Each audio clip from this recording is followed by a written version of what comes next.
Fresno County is still in the red tier in the state's COVID-19 reopening system, but health officials are concerned about the possibility of backsliding into the most restrictive purple tier.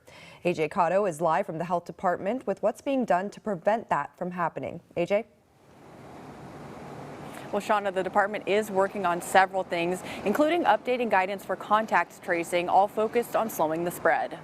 Fresno County Interim Health Officer Dr. Vora says it's still too early to tell if any Halloween parties or activities will lead to a spike in COVID-19 infections. It always takes a couple of weeks after, a major weekend like that to really show up in our numbers. But as coronavirus cases rise around the state, health officials are warning of another surge. And the Department of Health is now making changes to reflect stricter CDC guidance, impacting the way they do contact tracing and how many people exposed to a COVID positive person may be affected. Previously, a close contact was anyone who spent 15 uninterrupted minutes with an infected person.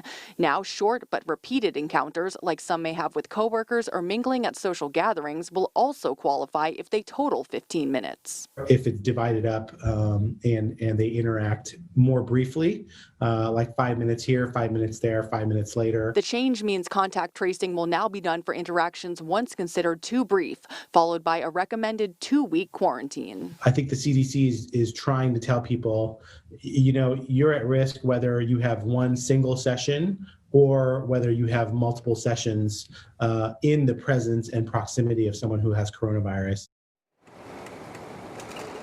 And Boris says they are also focused on the upcoming holiday season. They're expecting new guidance from the state on how to gather safely within the next few weeks. Reporting live in downtown Fresno, AJ Cotto, KC24, local news that matters.